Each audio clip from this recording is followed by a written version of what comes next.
Hey there, welcome to LSAT Demon Daily. I'm Nathan Fox. That's Ben Olson. We're the founders of LSATdemon.com and our weekly podcast, Thinking LSAT. We got an email here from Ben.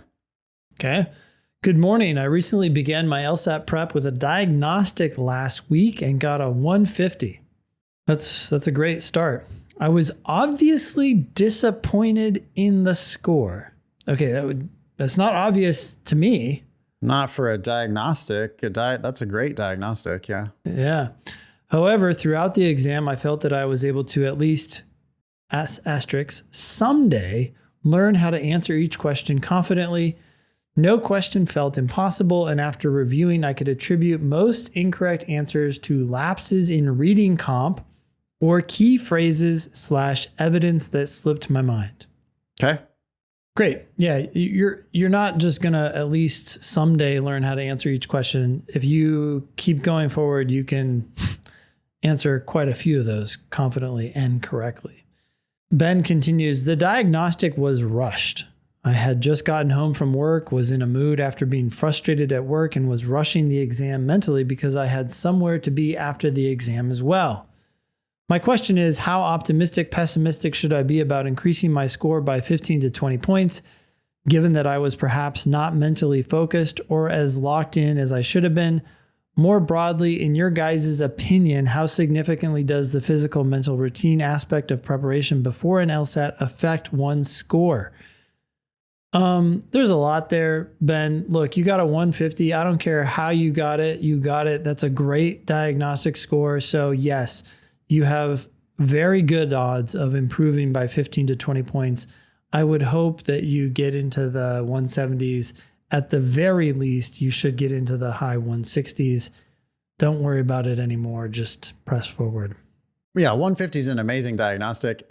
The fact that you're saying throughout the exam, I felt that I was able to at least someday learn how to answer them confidently. And you also noted you've learned one of the most important things. You said, after reviewing, I could attribute most incorrect answers to lapses in reading comprehension or key phrases, evidence that slipped my mind. In other words, you weren't taking it seriously enough, because it is lawyer shit and you're not reading it carefully enough. That's the most important lesson. I have to teach you in every single class. I have to say, okay, can you read that again?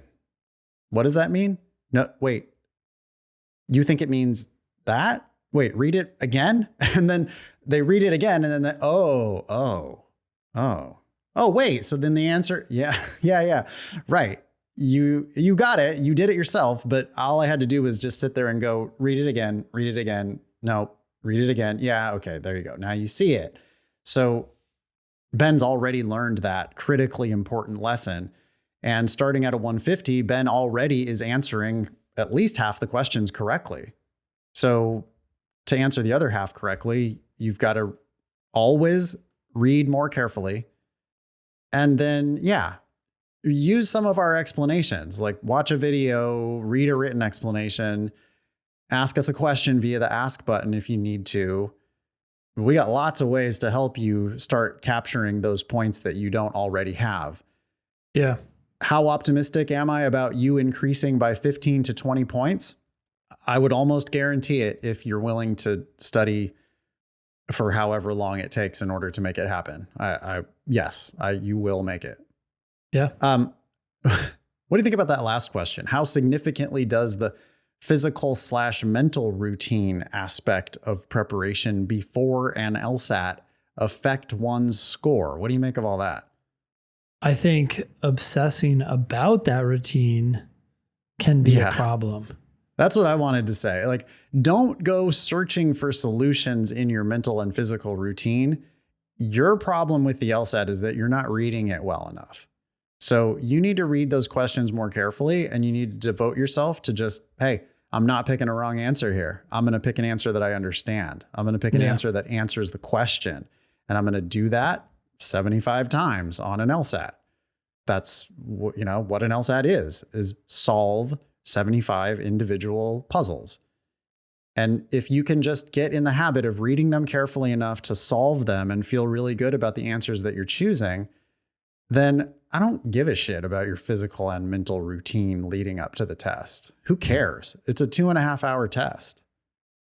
If you understand what you're reading And if you're careful and if you try to solve each question, if you're patient with them and you solve the questions, then you don't need to be meditating and working out and all that shit. Like that stuff's great, but it's also it's not necessary or sufficient. You agree? Yep, I agree. And by the way, we're both advocates of physical and mental health. And we do think that, it can be the answer to lots of your problems. But like Ben isn't even having any problems. 150 indicates that Ben is handling this test just fine. And I think you should be able to get to 170 just fine. I don't think that you need to become a monk or go crazy on any kind of routines. You just need to spend some time studying the LSAT, right? You just need to practice the LSAT. Anything else for Ben? Nope. Yeah.